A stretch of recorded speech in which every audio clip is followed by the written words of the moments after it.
Architectural delight. Oh, that's right. We're talking architecture. If talking about beauty is wrong, we don't want to be right.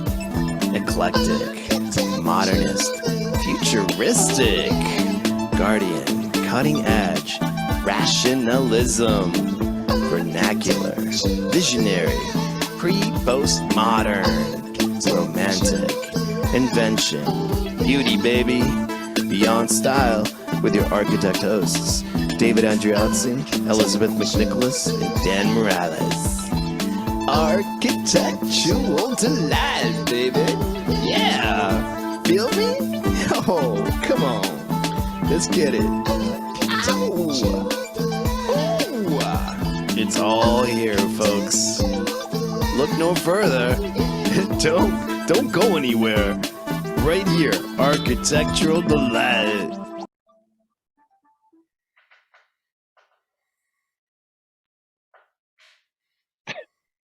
Welcome, everyone. Welcome to Architectural Delight. My name is David Andriozzi. My co-hosts, Elizabeth McNicholas and Dan Morales, three architects with very different perspectives, all in search for a new narrative. We're here with the support of the New England chapter of the ICAA, the Institute of Classical Architecture and Art, Traditional Building Magazine, and Residential Design Magazine. Thank you. At Architectural Delight, we believe that buildings should speak to themselves of the places that they're built, culturally and contextually, but most importantly, they should delight. We believe that regardless of style, cost, technique, people tend to save buildings that they love the most. With Architectural Delight, no building can be truly sustainable. Today, we're honored to spend some time with renowned architect Thomas A. Kligerman to discuss his lifelong quest on great architecture that is both traditional and modern at the same time. Many of the greatest architects in history embraced modernity without disregarding tradition in their design process. It's time to return the word modern to its original meaning, which is just to say contemporary work irrespective of style or one's approach to tradition. Tom grew up in the East Coast, but spent his high school years in New Mexico. He received a Bachelor of Arts from Columbia University and a Master from Architecture at Yale University of Architecture. Before co-founding Ike Kligerman Barkley, Tom worked for Robert A.M. Stern Architects in New York City. Tom's body of work through Ike Kligerman Barkley is known for its distinctive style, design, its roots in traditional but modern in sculptural forms. He taught detailing, glass expanses, and often a touch of whimsy. And enduring material integrity is a hallmark of their work. They've received numerous awards, including the AIA New York Chapter Award, the DDB Stars of Design Award, the ICAA Julia Morgan Award, and ICAA Stanford White Award, as well as participating in the AD 100 since 1995. In 2010, they published their first monograph, Ike Kligerman Barkley Houses. Their second book, New Shingled House, debuted in 2015. And Tom's own publication, which I happen to have an advanced copy of, was just released, and I'll be sending him a bill for my recent hernia from lifting it. I actually introduced Tom to speak on his body of work about 3 years ago as part of an ICA lecture series at the Boston Design Center. I will paraphrase what I said then. When architectural enthusiasts look back 100 years from now at American regional architecture, as we look back 100 years today to Price, to Ayer, to McKim, Mead and White, to Peabody Stearns, to Emerson, Tom Kligerman's work will be in the pantheon of our era. Because while most of us are experts at interpreting history, he is committed to invention. How do we move past and forward with honor? Welcome, Tom. Thank you.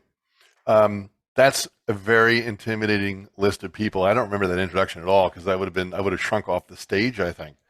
But also, for a limited time, for people who order the book in the next week, they will get a free forklift with it to so when it arrives, you won't hurt your back. It is so big. It's beautiful. Thanks. Thank you. So let's start with the question everybody wants to hear. Your firm has gone through somewhat of a surprising and exciting metamorphosis. Can you tell us all about it? Sure. So, as you mentioned, I don't know if you mentioned, we started as Ike and Kligerman in 1988. And then Joel Barkley joined us, I think 10 years later, became Ike Kligerman Barkley. Joel left in 2018, and John and I, we've had an office in New York and one on the West Coast for a number of years. And John has been focusing more and more on the West Coast. He has a house in San Diego. And it just got to a point where he was spending so much time there, and I was really in New York, that we thought, let's just split the firm. That just makes sense. All very amicable. One of the things we were really worried about was becoming gossip fodder. But we are best friends, and there's some term for amicable separation. So John's firm on the West Coast will be called Ike Baker Velton, and our New York office will be called Kligerman Architecture and Design. And that all takes effect first of the year, January 1st, 23. Awesome. Congratulations. That's exciting. Thanks. Thank you. So let's start with, and I've heard you answer this before, and talk to me about how you got interested in architecture. That's like the first question everybody wants to know about architects. Yeah. Well, when I was a kid, we sort of lived all over the place. We lived in England, France, New Mexico, Connecticut, and California. We sort of, I was almost like an army brat. We moved all over the place, and I was lucky. I think I was lucky. My parents loved art. They loved travel. They loved touring buildings, and so we were dragged around to Colonial Williamsburg and to Burley House in England and stuff like that. And I just loved it. So, and I drew all the time. When I got into the seventh grade, I was in a very progressive school in New Haven, Connecticut called the Foot School. And you could if you had an idea for a class, you could design it, even in seventh grade. And so I came up with the idea for a class, like a self-directed class on designing houses. And I started drawing houses. I actually found it was a shirt cardboard the other day with one of my houses. I actually drew a section. I drew perspectives, first and second floor plans. So that was my first, drawing houses. And then when I was going to go to college, I wanted to go to a school that had architecture as a major. And I was lucky. I wanted to be in New York City because I'd lived in Paris. I'd lived in London. The idea of going to school in, I don't want to insult anybody, but, Las Cruces, New Mexico. I can say that because I'm from New Mexico. I just wanted to be in a big city. And I got into Columbia. And Bob Stern was head of the undergraduate program. And, you think about how famous and big that firm is, how famous he has become and how big that firm is. I was just, lucky that I got there when he was actually teaching junior year undergraduate design studio. So that's kind of how it started. So it's interesting because that was sort of the moment of the postmodernism was actually emerging, right? And so you've basically taken this 50 to 70 years of basically whitewashing history, and it starts with Pomo, and you're there, like right there at the moment when it's being discussed. What is the relevance of history? Yeah, it was interesting. When I was a student of Stern's, that was the time when he was designing like the best headquarters. I don't know if you remember that. And there's a house in Llewellyn Park with the metal palm trees. It was sort of at a time when a lot of people, including Bob Stern, were really looking at history for the first time in any detail. And it was really the height of postmodernism. Everything was like over the top and weird. By the time I got to Stern's office, he hired me right out of graduate school, which I was lucky because it was the middle of a recession. No one was hiring. He hired me. I don't think he did work, but he hired me. And the first project I worked on was an addition to the dining hall, one of the dining halls at UVA. And I just started drawing those kind of columns like on the best store. He goes, "What are you doing?" I go, "I don't know." He goes, "Are those columns or those cute columns?" I said, "They look like the best store." He goes, "We're not doing that anymore."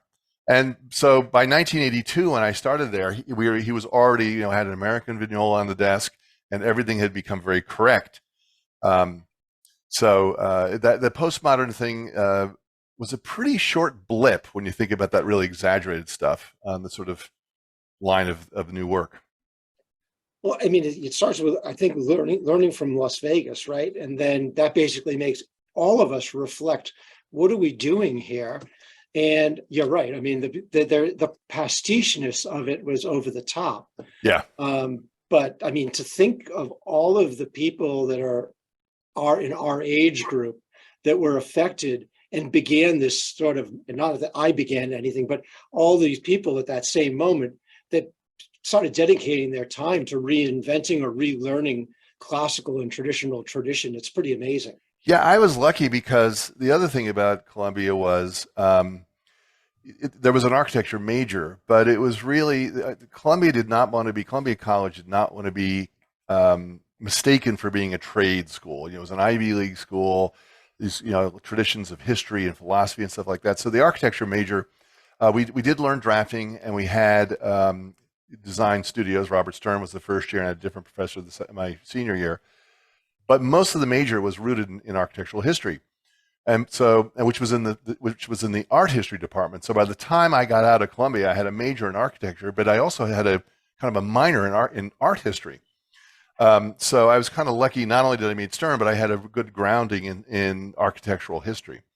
So so much of what we do is luck, and I was very lucky there.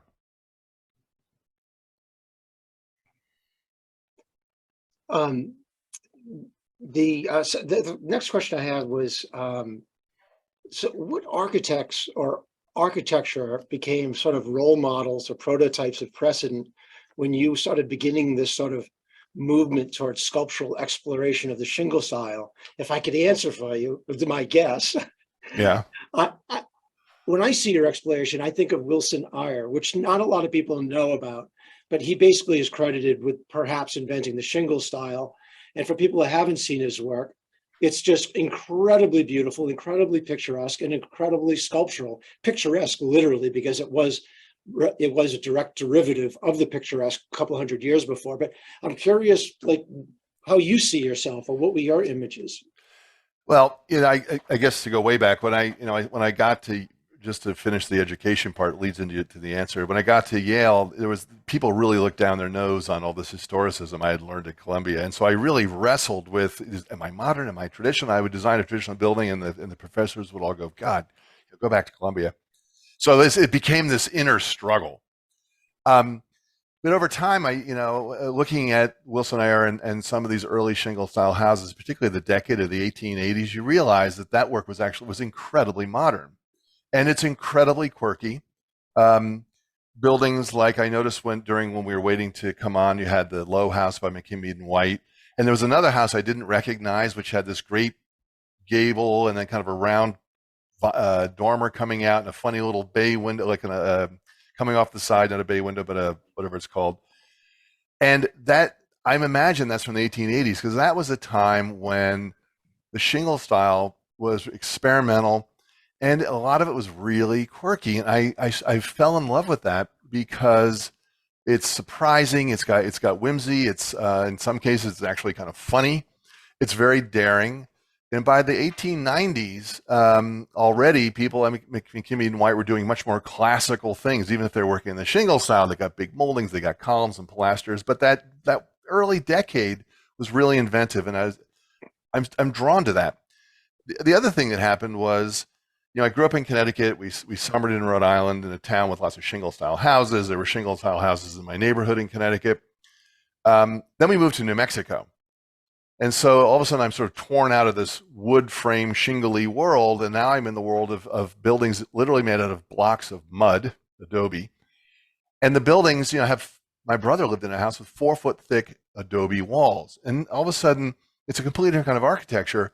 And over the last few years, I've sort of thought, how do I bring these two influences in my life together? And that's what's come up with this idea of architecture as sculpture, and trying to do things that are much more sculptural, mostly within the shingle style, but with other things we're doing also. So it was a blend of a lot of things, sort of learning history and living in these places, and trying to think like they did in the 1880s, where they're doing something different and modern, trying to do that now.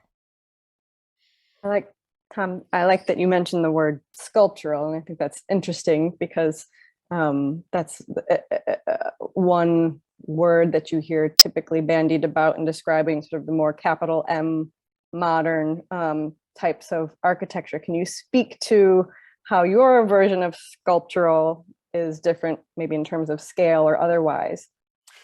Well, I'm not sure. I imagine you're thinking of things that are very light, with lots of visors, almost like the Farnsworth house or that kind of thing, or some of the work by Paul Rudolph, those amazing houses in Florida and stuff like that. But the thing that we've been investigating in our office is what happens if you imagine a building as a block of clay and you actually carve away. You're not building something in an additive way. You're actually building something in a subtractive way. And that's when I think about masonry buildings, whether they're New Mexico adobes or work in Italy by Borromini, all those kinds of guys, that the buildings really are carved out of blocks. And so what happens if you approach this thing as a block of clay or a block of wood that you can chisel into, or a block of stone?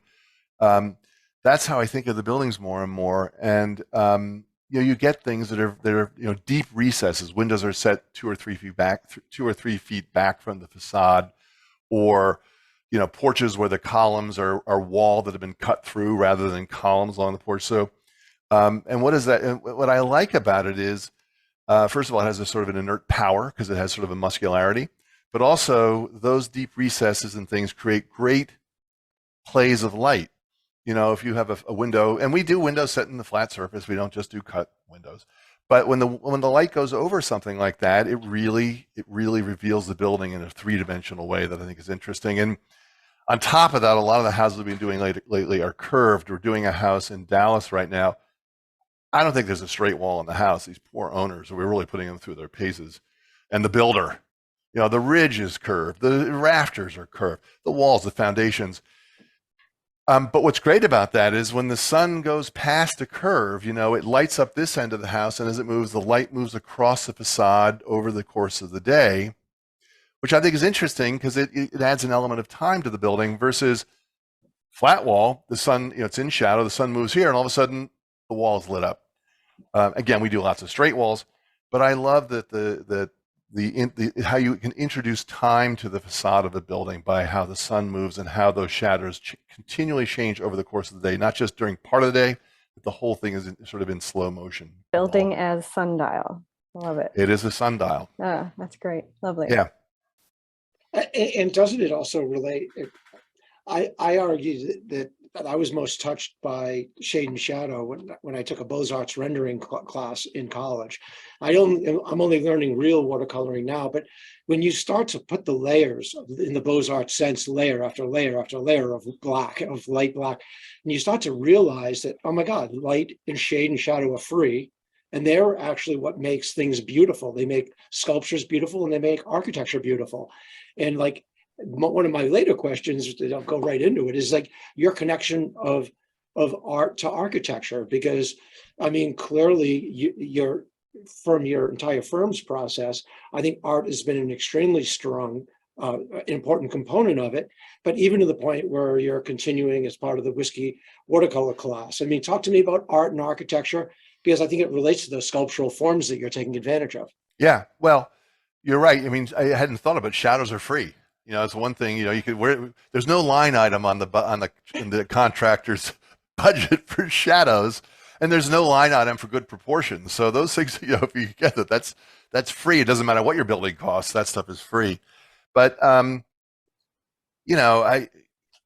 love art of all sorts, modern. I go to the Metropolitan Museum just about once a week, or some museum.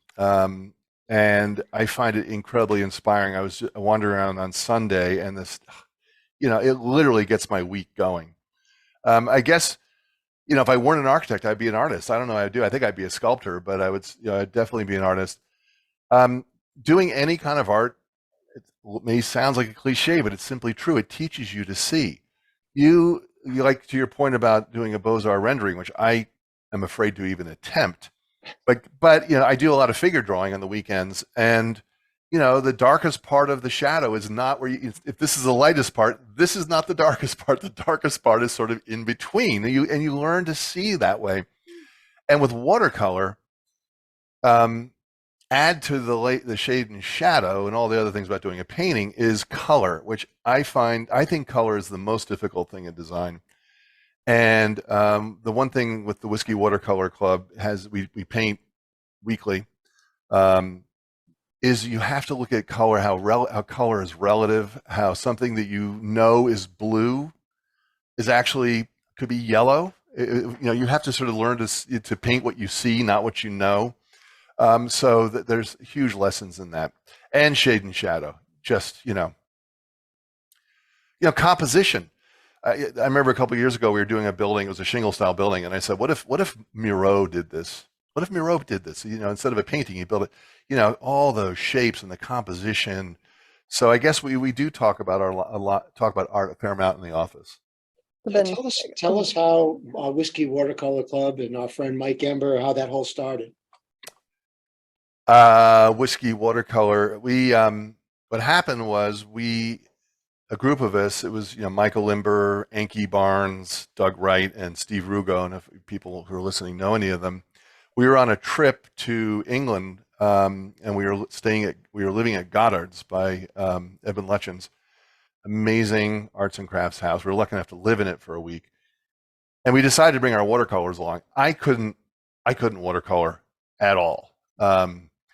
And we got together, and every morning before we would go touring Letchen's houses, we get outside at sort of 6:30 in the morning. It was freezing cold, and we would just paint Goddard's.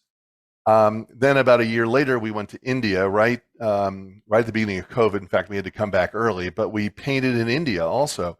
And we got back, and COVID hits, and we're all sitting around getting depressed. And one of us had the idea, why don't we get online on a Zoom and paint together? And that's how it started, and it became Whiskey Watercolor Club because we were all overindulging, especially in the early months. At least I was. Can't speak for everybody.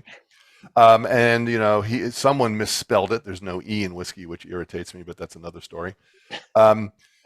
But we painted, and we would sort of paint during the week, and we critique each other on the weekends, and it evolved into us actually painting together on the weekends via Zoom, or sometimes if we're together, and we would pick a subject, sometimes from life, sometimes we'd paint from a photograph, sometimes we'd paint from like a John Singer Sargent painting, and then we would critique each other's work at the end of the session.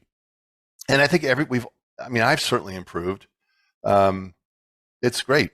It's been fun, and every now and then we have guest painters on. If there's anybody listening who wants to paint with us one weekend, we do have guests periodically, which is kind of fun. I mean, I have to thank all of you. I've already said it to Michael, because I've never painted my entire life, never watercolored my entire life, because I've been intimidated about color. I'm just scared of all color.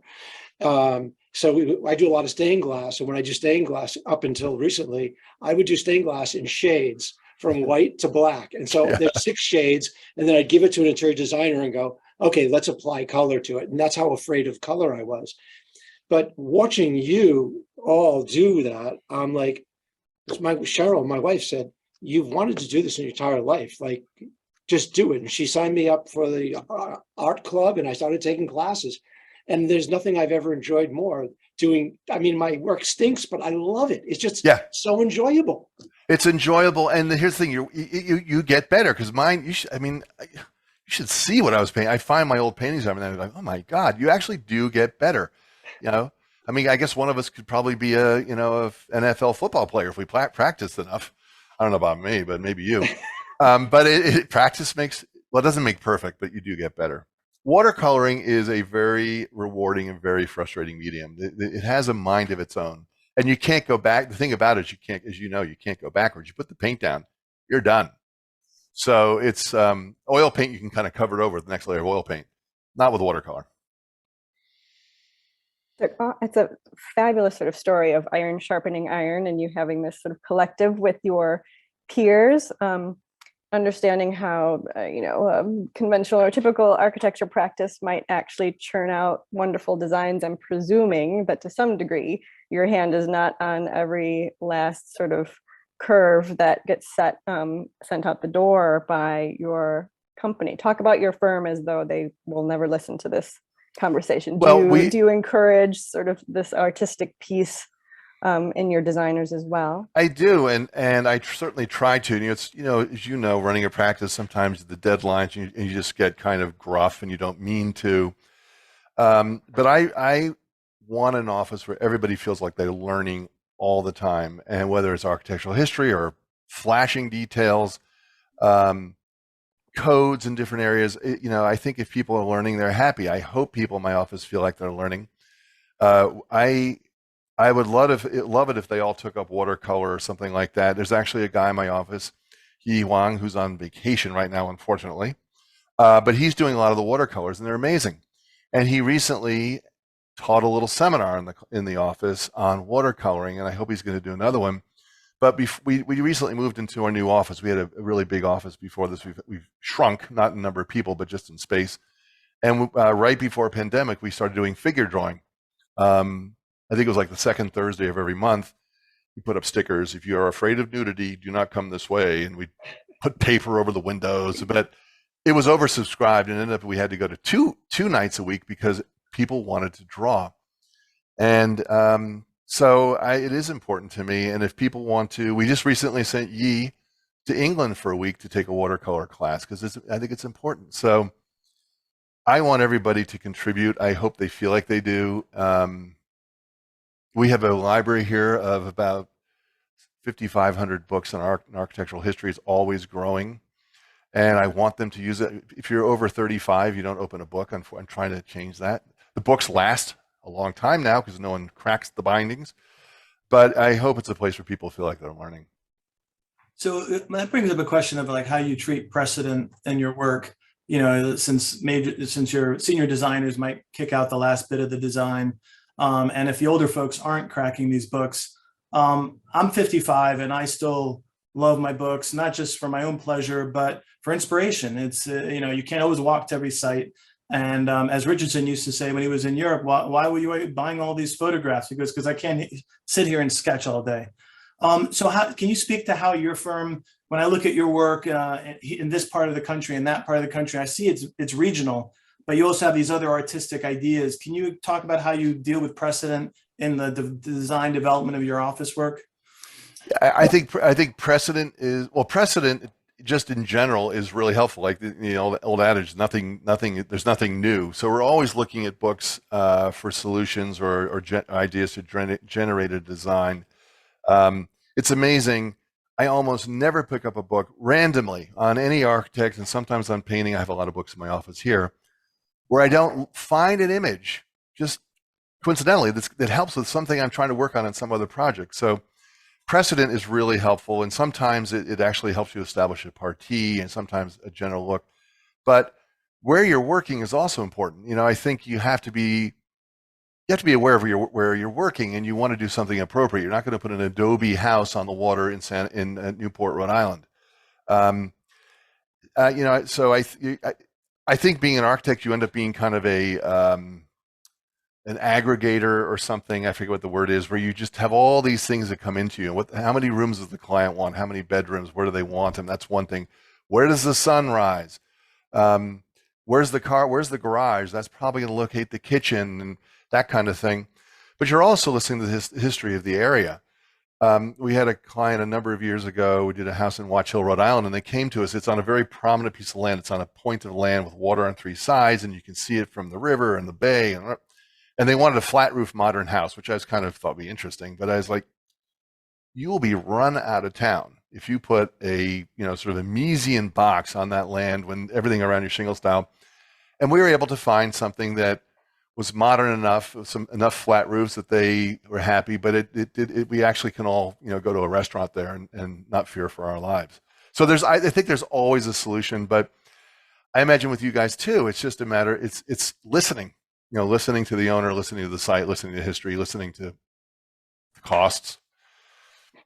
But there's always a solution. You open up a book, a random book. I'm looking at there's Houghton Hall or Barcelona, Sir John Van Brugh, England's, Villa Kirlos.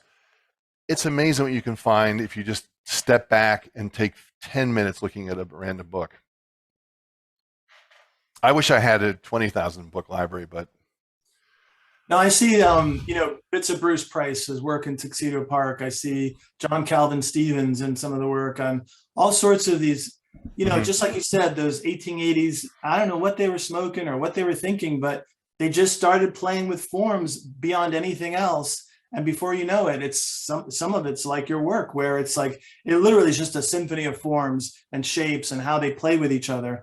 And I've always thought that was one of the lost arts of architecture is composition, is that they simply don't, it's what we naturally do with our eyes. And any client looks at your drawing and says, I don't know, it doesn't feel right. That's usually what they're talking about. There's something, and that's something that's never talked about in architecture school. Is that something that Stern spoke about when he introduced history, or was that just, were they just putting their toes in the water at the time? Well, they were just putting their toes in the water. It's interesting. I just read his autobiography, which is a real interesting, pretty interesting book. If you can get through it all, 1,800 pages of it or whatever it is. But when he was teaching what was really at the time postmodernism, I realized in reading the book he was just learning about history himself. He had I think he had learned some at Yale with he has Robert Venturi was there, um, and he helped with Bob Stern worked on complexity and contradiction, so he knew about history. But I think he really started learning about it then. But we never talked about composition as much as precedent. Look at Folly Farm by Edwin Lutyens. Just start with that. That's how we taught. You kind of had to learn composition on your own. You had to you had to sort of draw it and figure out what the composition came from just copying people, not from an explicit. If you're doing something big on the left, you want it to be long on the right. We never had conversations like that. But I tell you, a great book that if people want to look at that I love is The Architecture of the American Summer. Oh yeah. It's a fantastic book, and it is full of these quirky little houses, and they're often drawings from periodical at the time, pencil points. I forget what it's called. Yeah, Inland Architects, American Architect Building News, all Yeah. the big ones. That's a great reference book, and there are thousands of ideas in there. I shouldn't give away my sources, but that is a go-to for me. If I'm stuck, 5 minutes with that book, and I'm off to the races. You can see in, as Daniel was describing, sort of references that you are making, but then there's an extra level of bravery and play in your work. Do you think, like, what is the source of your bravery? Well, I hope I don't think we're brave enough, and I imagine you had to be pretty brave or just young and kind of clueless, when you were designing in 1879, when Stanford White and Charles McKim designed what's it called, the Newport Casino. But I think it behooves all of us to try something different, even if you're working, whatever vocabulary we're working with, even if it's in a very traditional vocabulary, if it's a modern one, just to do something different, and to try and do something that is recognizably yours.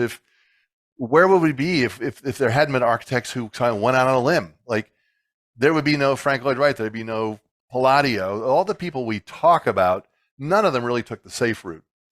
And I say to people in the office, when we do something weird, I go, and we're like, oof. And I say, if we're not frightened, at least a little bit, we're doing something wrong. That the sort of arc of architectural history is built on people doing things that hadn't really seen before. All of them are based on something. I mean, unless you're Frank Gehry, and even then you're basing it on a crumpled up piece of paper or something.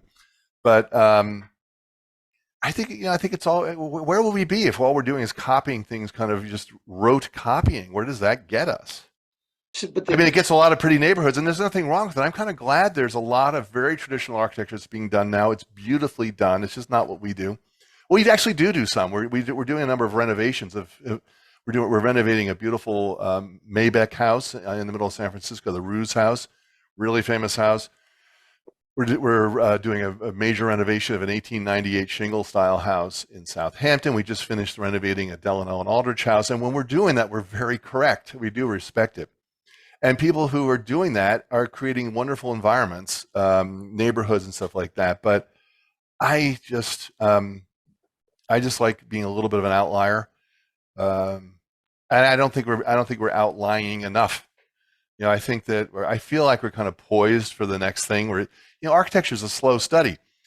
You do a house and you learn from it, but meanwhile, 5 years have gone by. So you apply some of these lessons, you know, a couple of years after you first come up with them. So it takes a while, or maybe you have to be braver than I am, but I think you do have to be brave. I think I do. I don't want to speak for anybody else. I think it's important to kind of go out on a limb a little bit. So I agree with you 100%, but you are on the beautiful edge. And so I visited the Hanselman house. It was like 9 years old. And um, Peter Waldman was a professor at Oh yeah. Cincinnati, brought me there with our architecture group. And it was, I don't know, 9 or 10 years old. It wasn't any older. And we walked through that house in the rain. It's an amazing lesson for all young architects as far as a piece of cardboard architecture. It's a long ramp that goes into a bas-relief cube. It's amazing as a cardboard architecture. It was 9 years old. It was completely leaking. There were literally, while we walked through it, there were 3 buckets with water streaming down the roof. I looked outside, and I come from my father was a carpenter, and I'm looking out, the beams that weren't flashed were completely rotted away in 9 years.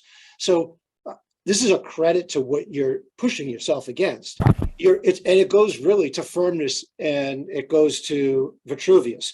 Like, you can push those envelopes as much as you want, but at some point, the cake doesn't rise.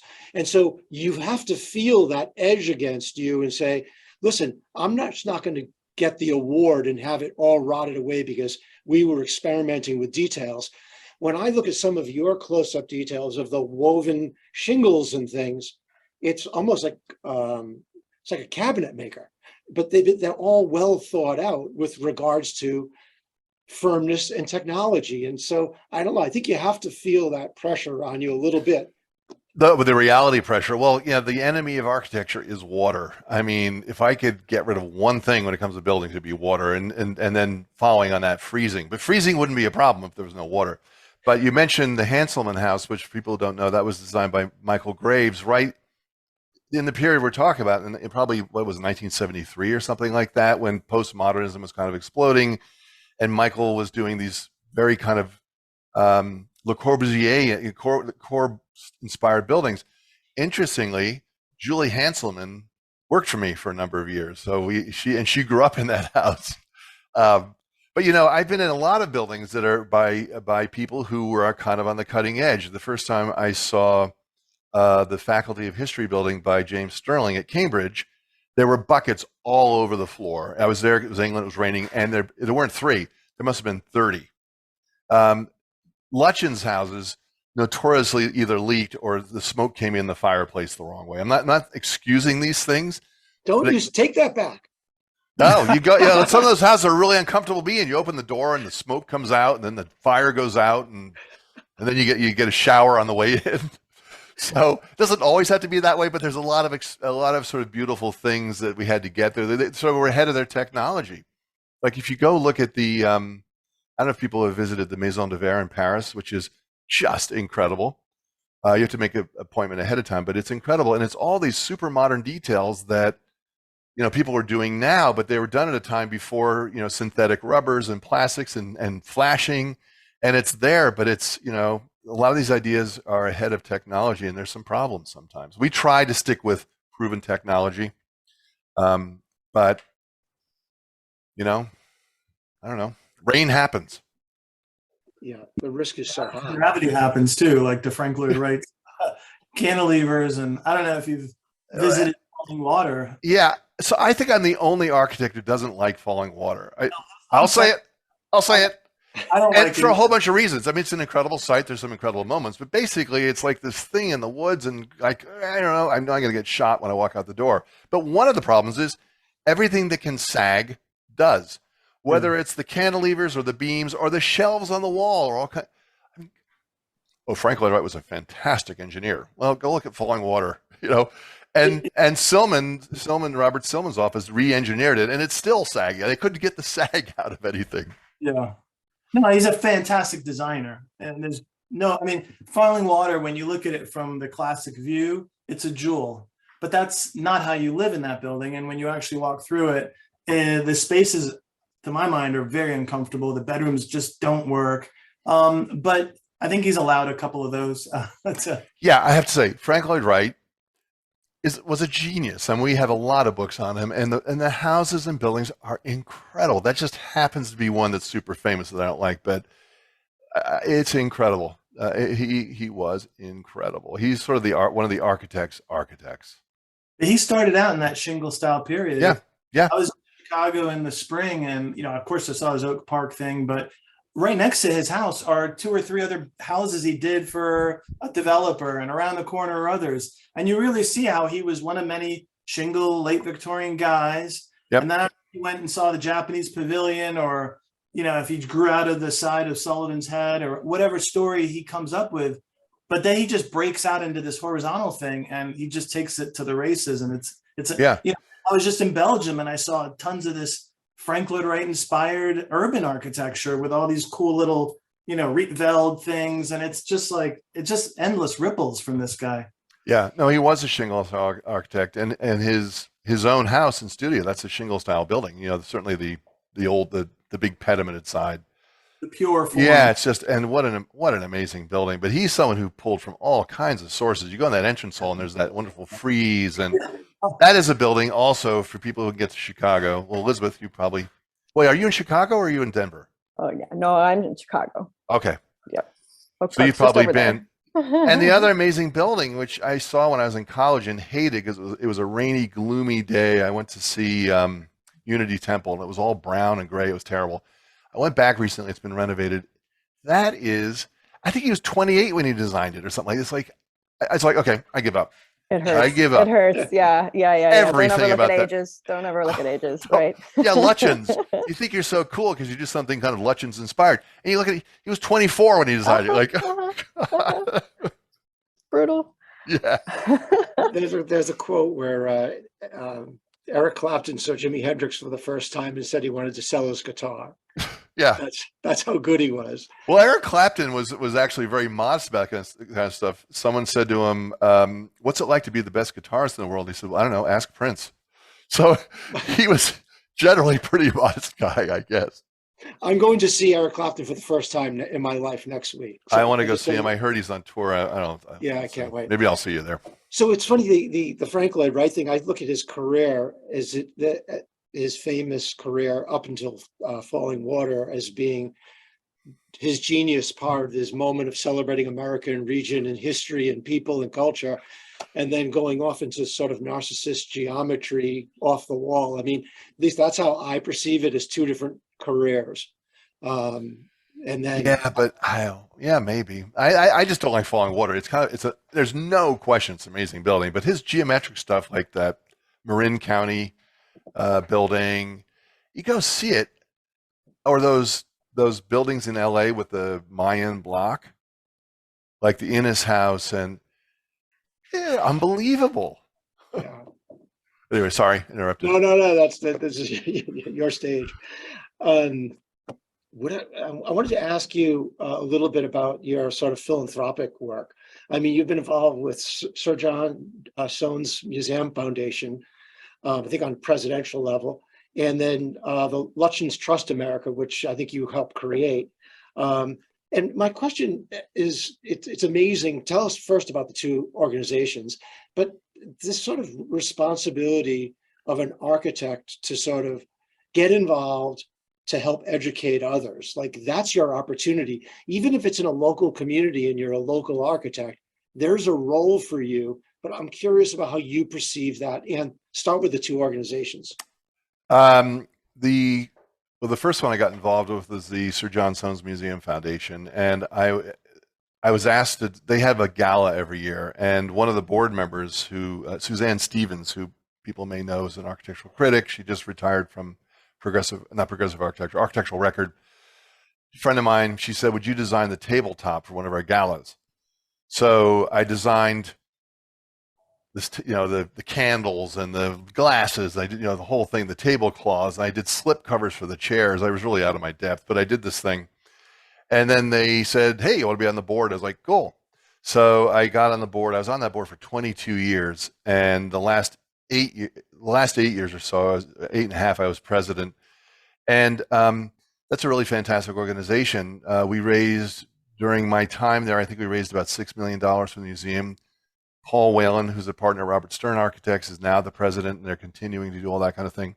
But they offer lectures, architectural tours. If people want to go on a great tour, if you use the name, if you have the museum name behind you, it opens up all kinds of doors. Tours of the Royal Palace in Stockholm and all kinds of the private apartments. I mean, just stuff you can't normally do. That's a great organization, and I guess at the base of this is, education. To me, the most important thing anybody can do is educate themselves. And really, the Sohn Museum and now the Elections Trust America is all about educating people about those architects specifically, but about architecture and culture in general.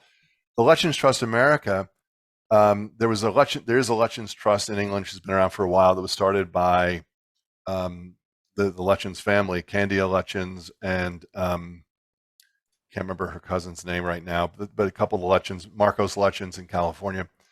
And we decided, or I think they approached us, could we do something here? They were kind of jealous of the Sohn Foundation because we'd raised money and stuff.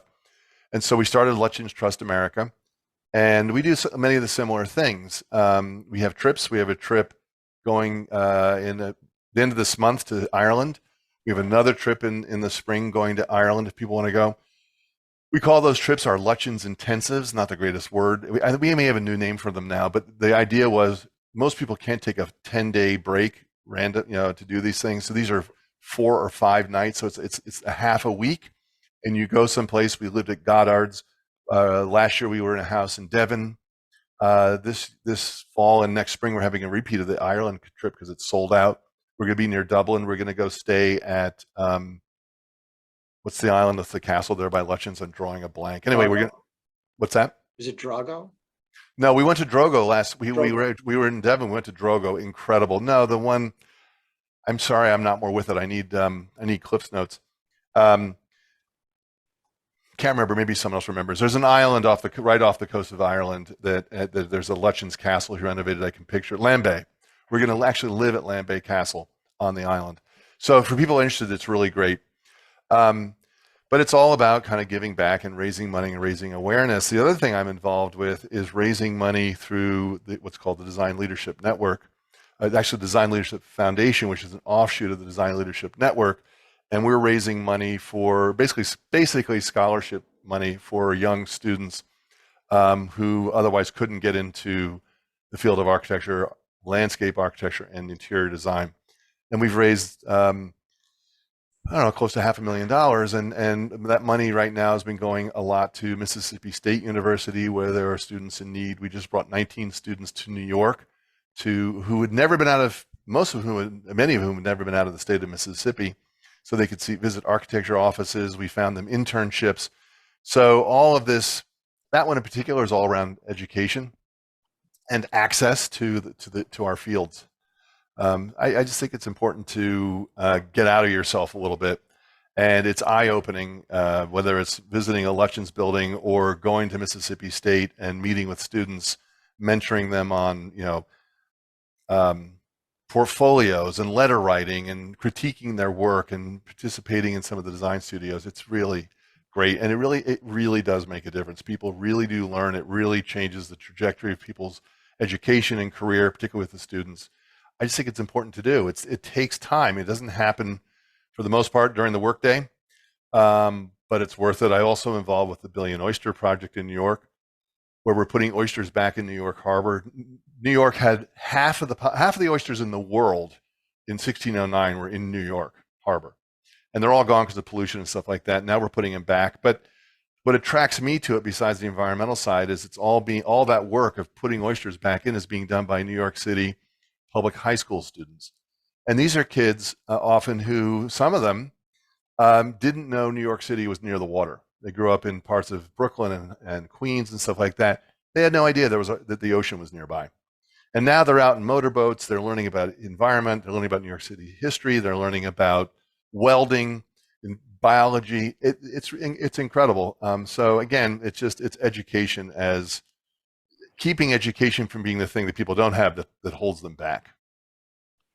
Tom, that's lovely. And as you're speaking, it's occurring to me that, you are, as everyone we've spoken to so far, is an autodidact who is also a wonderful conversationalist. Do you find, value or, do you think any part of your, success with your firms may come from sort of a dedication to exploring other interests outside of, the office, essentially? And if so, has that been intentional on your part, or is it just sort of nature? I'm just a naturally curious person. I don't bore easily. I'm not easily bored. I'm frustrated about how much I don't know. It's just, the other day I was in the ocean with a friend of mine up in Rhode Island. We were body surfing, and I said, fish live in the ocean. They live off oxygen. How does the oxygen get in the water? Like, they're not separating hydrogen and oxygen molecules, but how does the air get, so we get to this big search, and I don't know. It kind of burns up a lot of time. I mean, I don't know how that's going to help my architectural career, but at some point it might. I don't know. Maybe all my clients will have to have gills or something. I don't know. It's funny you say that. I'm into wine, and I was on a wine news group I helped moderate years ago, and they started talking about, this was years ago, and I started to get into it, talking about wine breathing. And we're having this open dialogue in the old days, and I'm like, wine doesn't breathe. Like, there's no way that wine breathes, because there's a top to the water, and you can't get water in. And we were having this long discussion, and then a chemist came on basically and started teaching us freshman high school chemistry. And he goes, liquid is not a liquid, it's marbles. And the marbles in between, there's air, and the air is getting out, and all of the gases in that bottle. And it was just you keep looking at the water. Where was this water? Where was this guy when I was swimming last weekend? Because we couldn't figure it out. I've never walked into a wine cellar and heard the wine kind of panting or out of breath. So how does it happen? Just help me here. But you guys figured it out, right? Well, I just did. Actually, that was much more helpful than everything we researched on the beach. Okay. Marbles. But that's how we said, because everything's marbles. It's big marbles or small marbles, but there's gases in there. As that bottle has been aging for 10 or 15 years, and you want to roll the marbles around and get all of the gases out. And I'm like, okay, that explains it. Wow. It's as simple as that. I'm just having a big aha moment here. Boy, I hope I got that right. Yeah, I hope so, because I believe it. So I'd love to know your thoughts. I have a fun ongoing cocktail debate with David Brusset, who's on my board. He's a writer, architectural critic, about whether fighting to recapture the word modern is worth it, and whether it's possible. I believe it is. I believe that you can't recapture it in 10 years, but if we have these discussions about modernity, what it really is, and we do that and talk about it for 50 years, eventually people are going to wake up and realize that the international style can't just reinvent the word, what modern is.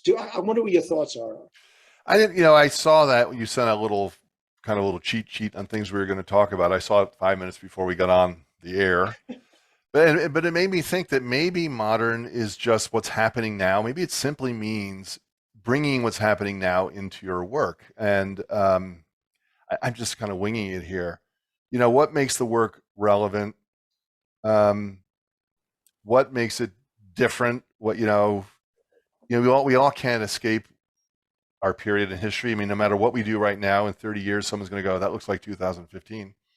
But I guess they sort of doing something consciously and with purpose, that brings the influences of what you're seeing around you today to your work, might be what makes it modern. I don't know.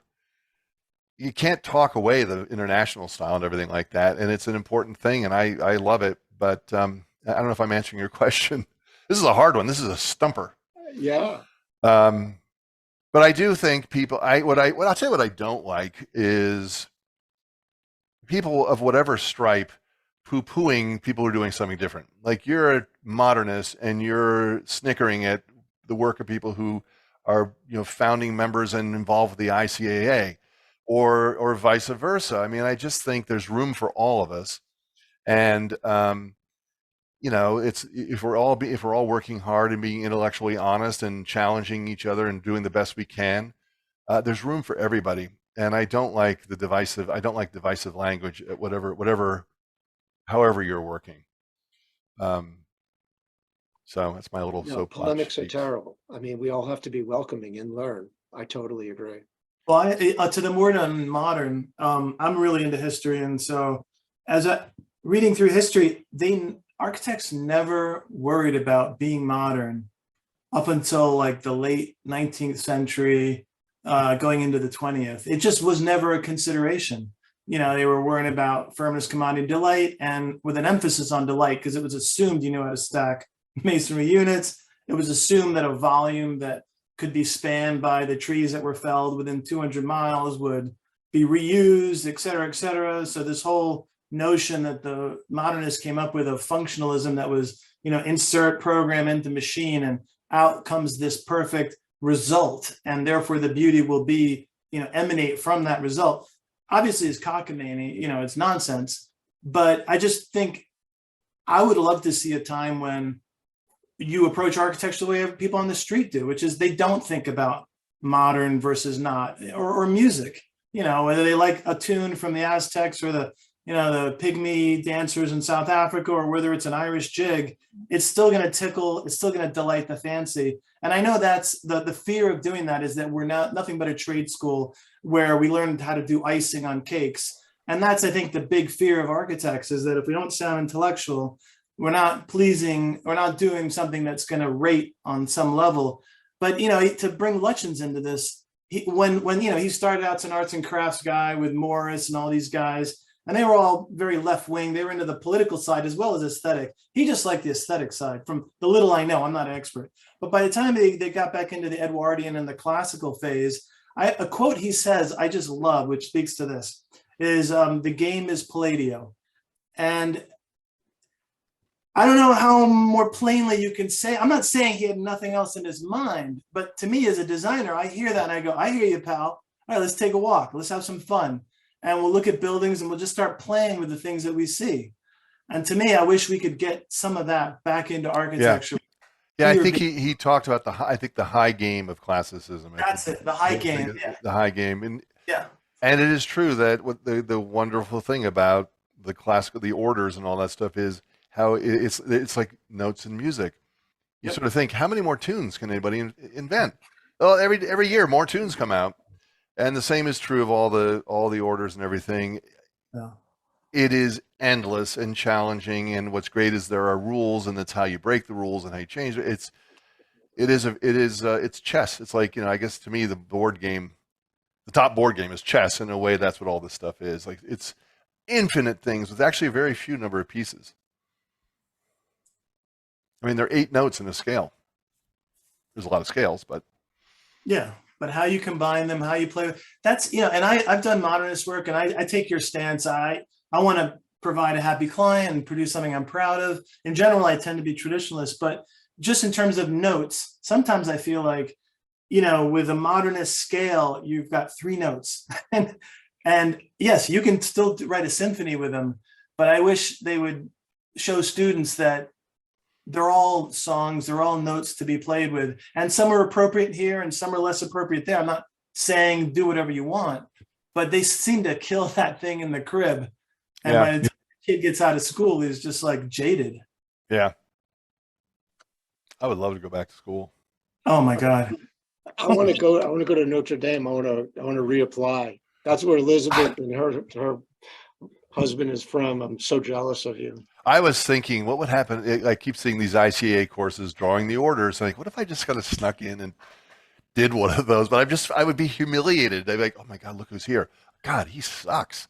So I don't do it, but I would love to take one of those classes. Maybe I there's a agree. niche, David. You could do like a secret intensive for the Yeah. for executive level. Yes, the closeted classicists. But people say, anyway, if you were to win the lottery, and I don't play the lottery, that's something I might do. I might go and get a graduate degree. Can I show you something really embarrassing that I'm going to show a whole bunch of people? When the lottery got to be $1 billion, I went out and bought all these tickets.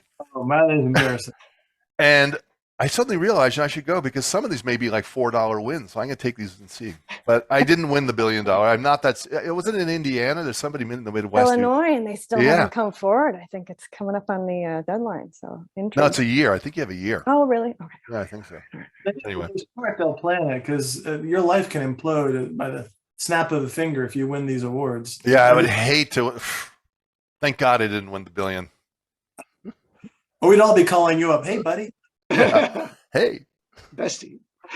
I wanted to share a lecture series that we're doing that relates to this discussion. And Sarah, who's our executive director at New England ICA, and we're also co-sponsoring this event. We're going to be doing a three-part lecture series that's starting, and the New England ICA is collaborating with National, and it's going to be starting on September 13th with Darius Area. He's an amazing archaeologist, author, and TV host. We've already done, I want to say 5 or 6 live lectures with him while he's in Rome, and we're here at lunchtime Eastern, and we've discussed the aqueducts, and all great things. I mean, so the forum, but we're going to be talking about, I asked him, what if we do Vitruvius? And his eyes lit up and he goes, I would love to do Vitruvius. So we're going to do a 3-part series on Vitruvius because it's somebody that I'm fascinated with. The first one, which is, again, the link will be dropped, will be on the history of who Vitruvius was. Obviously, he worked at the time of the birth of Christ for Augustus in Rome. And he was an engineer, and the whole thing, he invented what we consider to be the solution of what is architecture, commodity, furnish, and delight. But so that's going to be the first lecture. The second lecture is going to be, what does 10 books really mean? Like, that's going to be the lecture. And then his third lecture, which I cannot wait for, is how do we perceive Vitruvius today, as opposed to how maybe he was rewritten in the time of the Renaissance, because many argue that the Renaissance basically took his information and made him sort of stop in history and be a historic moment, when in reality, he was really for invention and modernity. And I'm not necessarily sure that he would actually agree with that we shouldn't be progressing things forward as part of commodity, firmness, and delight. So in any case, if anybody's interested, the National ICA website or our New England website, or the link if it's been dropped, but keep an eye open. I'm like blown away, and Darius is an amazing presenter. So there's Q&A if anybody would like to ask any questions, including you, Dan, and Elizabeth. Well, yeah, I actually have one from probably mid-conversation, actually, speaking to concepts of invention, and yet, Tom, you're operating within, by and large, like somewhat established idioms or traditions, but then you are, pushing boundaries, and as a practicing architect, as opposed to paper architect, presumably, and you're building all across the country. Do contractors throw themselves out the window sort of mid-project, or how do you you describe sort of like the straight line-less house in Texas, right? What, I don't know, do you have advice for people who are interested to use high quality contractors who might be intimidated by sort of boundaries being pushed with some of your design details and choices? Most of the people we work with, we're lucky we work with for the most part, really good builders, and they all love. I think anybody really good likes a challenge, and all these guys are open to it. Sometimes they misjudge. One of the houses we're doing in Texas is a shingle style house, and they said this will be cheap. He recently told me the most expensive house he's ever done per square foot. So they aren't always what they seem. We often have lots of, it's all about communication, a lot of it. We have lots of meetings with the builders leading up to the drawings being released. We find subs. We have a really incredible roofer. David or somebody mentioned their drunken weave. We have a roofer in Florida who does all that for us. And we don't draw every one of those curves. We say, look, this is the kind of feel. And then so much of this is craftsmen, so we can recommend subs to the builders. We're doing a big house in Maryland, which has a drunken weave, and we got the guys from Florida to come up and do it. You guys probably know Historical Arts and Casting. That's a company based in Utah, but they do amazing metalwork all over the country. So a lot of it is providing them help with subs they might otherwise not be aware of. Ohio, we did a house in there a number of years ago, and we provided quite a few, the flooring guy, the window people, the roofer. But most, a good builder isn't going to shy away from it. They may not understand, in terms of pricing, where our contractors get themselves in trouble, is on the framing. They underestimate how much framing goes into these houses. A lot of those shapes, there's a lot of over framing, under framing. They hopefully look effortless when they're done. And actually, the more effortless they can be in their structure, the better job I think we've done. But a lot of times they're not, and that's where they get in trouble. Framing, ceiling height changes, soffits, overhangs. That's hard to price if you're used to doing a more traditional building. So someday we'll be able to 3D print them. Well, we actually have a 3D printer. We have one that runs 24. It used to run 24 hours a day. It's on the fritz right now. But we constantly print these things. We work a lot with models. We go from watercolors and hand sketches to Revit and 3D printing. But the 3D printer is a really good way to figure out if what you're drawing can actually even fit together geometrically. Yeah, ours went online. Our first one went online last week, and it's the most popular thing in the world. We're just like, it's opening our mind. I'm like, I can't even believe it. Full scale casing details like this, like doorknobs, anything, drawer fronts, fireplace rounds, not to mention the whole house. It's amazing. The amazing thing is that one of our new employees brought his in that he owned, and it was $200. And I'm like, what? And it was $200. And so we ended up buying one that looks exactly like it, and it was like $1,200.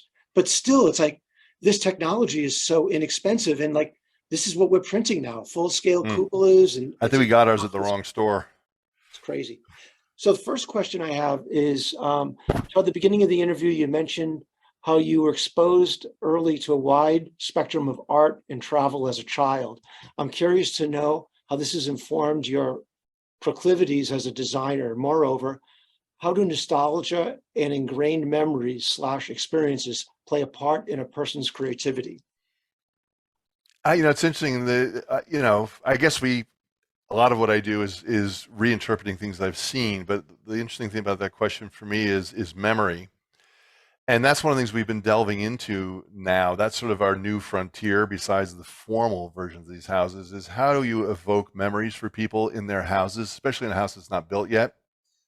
And we're doing it by expanding into beyond what you see, into what you touch, what you smell, and what you hear in a house. Because, if you close, I think any one of us, if you close your eyes, can imagine the sound of something when you were a kid.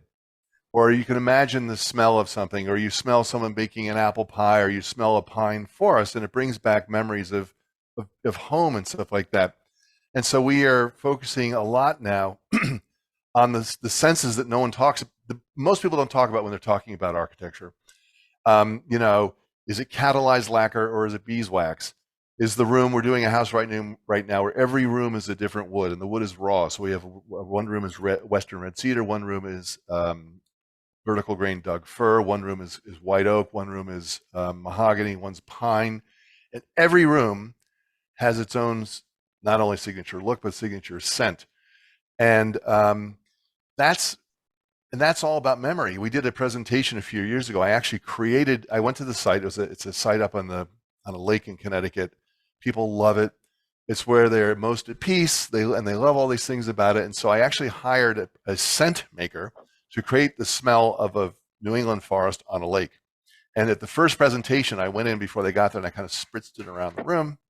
And I also had recorded, I know this sounds crazy, but it's an experiment.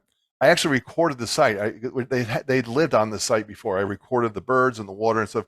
And so in the background, I had very faintly, almost inaudibly playing a recording of their site. This was, by the way, this is a competition for the job. We were one of 3 architects trying to get the job. And it was, I just wanted to see if I could sort of almost regardless of what the house looked like that we designed, if through the use of other senses and memory, if I could kind of push it our direction. And we did get the job. I later told them I'd done this and they thought it was very theatrical and kind of a joke, but I don't know, maybe it did help us get it. But I think memory is really important. And I think one of the differences between, one of the things that makes for luxury are those other senses. When people think of luxury, they think of either quiet or they think of a wonderful scent. People buy these candles. I think people like spas because the other senses are paid attention to. And so I guess I don't know if this is answering that person's question, but that to me is linked to memory. And that's something I've been thinking a lot about lately and trying to get into our houses. It's not that easy. In a world of plastic and artificial this and that, and you have to really work at it. I had started out right off school working for Shope Renault Wharton, so I had the opportunity to have Alan Shope speak at a Newport symposium. It was an AIA Crayon symposium that I was helping lead, and he was talking about how he'd made this transition from doing what I was doing, which was grand shingle style houses, in which I'm still looking for, but to this new sort of discovery of sight, which is to your point. And he talked about how, he goes, when I get a new client, he goes, I make them go and sit with me for 3 hours on a picnic blanket in the middle of the site and just look around and talk about the site and experience what's going around, the birds, the smells, all the things you're talking about. And all of us are looking, going, really? Well, you know what? If nothing else, you probably learn about what they want, but you certainly learn about the client. The thing I found about talking about these things, whether you talk about directly or indirectly, is you learn a lot about the client. As much as about, and that obviously feeds into the house, but there are questions that come up when you talk about that kind of thing that don't come up if you just say, well, how big a living room do you want? Do you like tall ceilings? I mean, that stuff you talk about anyway, but it's that extra stuff that I think makes the difference in a house. At least I hope it does. We'll find out. When these people move in this house with all the wood rooms, we'll see if it was successful. To be clear, when I say really, I wasn't being insulting. I was like, really? Oh my God, I'm missing something. So the next question is, I noticed that a lot of my fellow students, this comes from Andrew Landry, a lot of my fellow students seem hell-bent on breaking the rules, which seems to be the ethos of architecture department in general. My issue is not that I'm entirely sure that they know what the rules they are breaking. How do you break rules when you don't know what the rules are? Do you feel that the more dogmatic, one-sided world of modern academics within art can narrow the spectrum of experience for students by rejecting or not including foundational traditional design in their curriculum? There's a lot there to answer. I think you do have to know the rules. I think the greats that we were talking about before, Frank Lloyd Wright and all these people, they knew what they were getting into. They didn't, I'm sure there's some exceptions, but I think the people who were really good, I think the people who are really good, whether it doesn't have to be an architect, whether you're an artist or an interior designer, those people, any one of them worth their salt, had a really good understanding of the history, certainly things going on around them. And I think they did know enough to break the rules. You can see work where they just break rules. It's usually a mess. And you see people who are doing work where you can see that they are thinking about what they're doing and they're commenting on something. And you just have to, the way you do that is you look at books, you go travel, you look at this stuff. And it's best if you actually try and do it too, whether you're drawing it or actually designing a building. But I think it is hard to break the rules if you don't know them. I think there's a lot of people who think they can do it on their own. And again, maybe there's some geniuses out there, but for most of us, you just have to do the kind of hard work. It's the 10,000 hour thing. Yeah, how do you reinterpret something that you don't understand in the first place? It doesn't make any sense at all. Yeah, and it may sound old fashioned, but I think it's true. That's the only questions? Yeah, but there's one more question. So I'm trying to see if I can slant it. So a quick anecdote. Bob Stern was a guest critic at a Jean-Paul, I can't pronounce the last name, Calhan studio at Harvard GSD in 1980. I think it was maybe 1979. I had a horizontal datum in my design a few feet above grade. I referred to as the water table in my presentation. Bob stopped me and said, "What do you call that element?" I couldn't believe that he had never heard the term water table. I had worked for an aquatarian architect in Essex, Connecticut during the summer, so I knew the term. It's funny you bring that up, because when I was, the first project I worked on at Bob's office was this addition to the observatory dining hall, which was this weird 70s thing. And we basically covered it up with a Jeffersonian, sort of a series of Jeffersonian pavilions. And we went to the old Virginia brick factory, and they make all these shapes that Jefferson and others used in their architecture. And I was designing it, and Bob said, this is 1982. He said, I think we need a water table. So he must have learned it in that That's guy's amazing. class. Yeah, and I was like, what's a water table? I just thought, how does water stay in a table? You know, I learned what it was, but Bob was like, I think we need a water table. And I thought, like, oh, this guy's a genius, but obviously he learned it at the GSD. And he never let on where he got that information. Now I know. That's great. So do we have any more questions? Happy. Oh, wait a minute. Do we have one more? Oh, this is Robert. Tell us, my brush with greatness. That's great. Well, I'll be sure that if I see Bob, who's holed up in his apartment all the time these days, I'll say, I found the source. He'll probably remember. The amazing thing is, if you read that book he wrote, how his memory, he must have been taking notes his whole life, because the stuff in there where I was at the same event and I remember, he remembered it exactly the way I saw it. It's amazing, and it's a big book. Wow. Well, I want to thank all of our sponsors again, and we have an upcoming lecture on October 9th through Architectural Delight. Jeffrey Dungan, Search for Vernacular Modernity, and his work is just absolutely brilliant. So we can't wait to have him join us. I hope everyone signed up on our email list through architecturaldelight.org.